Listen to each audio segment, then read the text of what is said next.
Good evening everyone, I am advocate Anuj Kumar और आप देख रहे हैं टॉप आईक्यूलर चैनल। हमारे चैनल का उद्देश्य सरल भाषा में आपको आपके कानूनी अधिकारों के प्रति अवेयर करना है। साथियों, लास्ट वीडियो में हमने section 42 protection of members of armed forces from arrest के बारे में चर्चा की थी। आज हम सेक्शन 43 अरेस्ट हाउ मेड यानी कि गिरफ्तारी कैसे की जाती है इस पर डिटेल में चर्चा करेंगे। साथियों, भारतीय नागरिक सुरक्षा संहिता की धारा 43 में गिरफ्तारी की प्रक्रिया का वर्णन किया गया है। यह धारा गिरफ्तारी के दौरान पुलिस अधिकारियों और अन्य व्यक्तियों के अधिकारों और कर्तव्यों को परिभाषित करती है। साथियों, सेक्शन 43 सब सेक्शन क्लोज 1 कहता है कि गिरफ्तारी करते समय पुलिस ऑफिसर या ऐसा करने वाला अन्य व्यक्ति गिरफ्तार किए जाने वाले व्यक्ति के शरीर को वास्तव में स्पर्श करेगा या उसे अरेस्ट करके उसकी बॉडी को कन्फाइन करेगा, अनलेस व्यक्ति यह सबमिशन ना दे दे कि वह पुलिस कस्टडी और हिरासत में अपने आप को समर्पण करता है। But there is a proviso in section 43 clause 1 which says that जहां किसी भी महिला को अरेस्ट किया जाना हो, गिरफ्तारी की मौखिक सूचना और ओरल इंफॉर्मेशन पर हिरासत में उसका समर्पण मान लिया जाएगा और जब तक कि परिस्थितियां बहुत गंभीर ना हो या जब तक कि कोई महिला पुलिस ऑफिसर उपस्थित ना हो, पुलिस ऑफिसर गिरफ्तारी करने के लिए महिला के शरीर को टच नहीं करेगा। लेकिन अगर परिस्थितियां इसके विपरीत संकेत दें, जैसे महिला के ऊपर आरोप अति गंभीर हो, जैसे आतंकवादी समूह से ताल्लुकात हो उसके, या कोई गंभीर और अपराध हो, या गिरफ्तार करते वक्त कोई भी लेडी कांस्टेबल मौजूद नहीं है, या पुलिस ऑफिसर को अगर ऐसा लग रहा है कि अगर महिला को अभी गिरफ्तार करके हिरासत में नहीं लिया गया तो लोक शांति भंग होने की संभावना है, तो ऐसी आपातकालीन परिस्थितियों में पुलिस ऑफिसर महिला को गिरफ्तार कर सकता है। एंड सेक्शन 43 सब सेक्शन 2 कहता है कि यदि ऐसा व्यक्ति उसे अरेस्ट करने के प्रयास का बलपूर्वक विरोध करता है या गिरफ्तारी से बचने का प्रयास करता है, तो ऐसा पुलिस ऑफिसर या अन्य व्यक्ति गिरफ्तारी करने के लिए सभी आवश्यक साधनों का उपयोग कर सकता है। एंड सेक्शन 43 सब सेक्शन 3 कहता है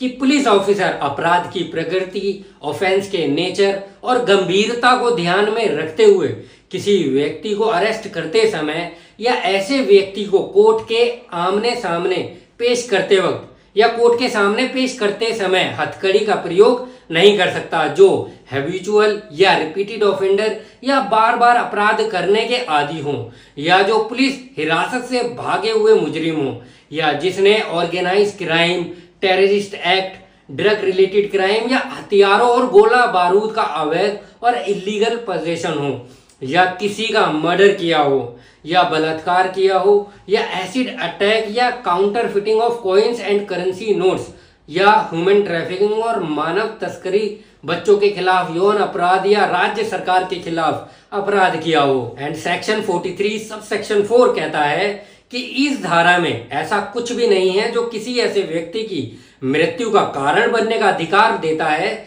और जो आरोपी डेथ या विद इम्प्रिजनमेंट फॉर लाइफ से पनिशेबल नहीं है। एंड सेक्शन 43 सब सेक्शन 5 कहता है कि एक्सेप्शनल सर्कमस्टांसिस और परिस्थितियों को छोड़कर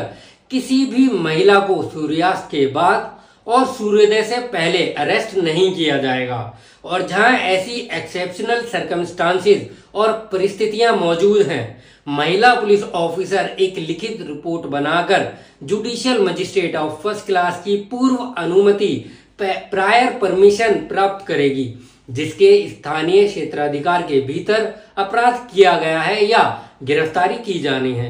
यानी कि सेक्शन 43 गिरफ्तारी की प्रक्रिया को सुनिश्चित करता है कि किसी आरोपी की गिरफ्तारी के लिए शारीरिक संपर्क या शरीर को सीमित करना आवश्यक है और महिलाओं की गिरफ्तारी में स्पेशल सावधानी बरतनी होती है। और प्रक्रिया में यह भी ध्यान रखना होता है कि गिरफ्तारी के दौरान आरोपी द्वारा प्रतिरोध या बचाव की स्थिति में आवश्यक बल का प्रयोग भी किया जा सकता है, और आरोपी को हथकड़ी का प्रयोग सिर्फ स्पेशल सर्कमस्टांसिस में किया जा सकता है। और इस सेक्शन का मोस्ट स्पेशल प्रोसीजर यह है कि महिलाओं की गिरफ्तारी सूर्यास्त के बाद और सूर्योदय से पहले नहीं की जानी चाहिए। आइए इस सेक्शन को कुछ एग्जाम्पल से समझने का प्रयास करते हैं। मान लीजिए फॉर एग्जाम्पल, यदि कोई पुलिस ऑफिसर किसी व्यक्ति को अरेस्ट करने का प्रयास करता है और वह व्यक्ति प्रतिरोध करता है, तो पुलिस ऑफिसर उस व्यक्ति को अरेस्ट करने के लिए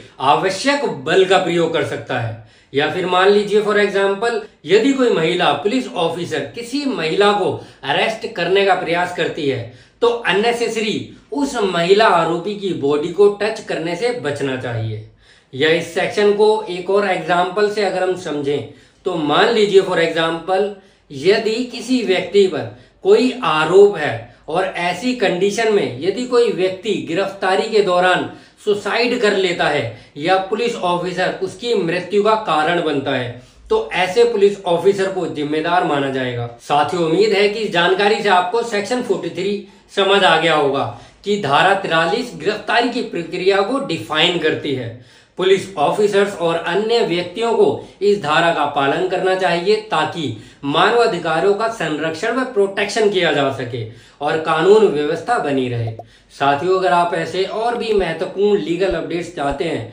और हमारे द्वारा स्टार्ट की गई भारतीय नागरिक सुरक्षा संहिता की सीरीज से कनेक्ट रहना चाहते हैं तो चैनल को सब्सक्राइब करें, लाइक करें। टॉप IQ लॉयर चैनल से जुड़ने के लिए आपका धन्यवाद। जय हिंद।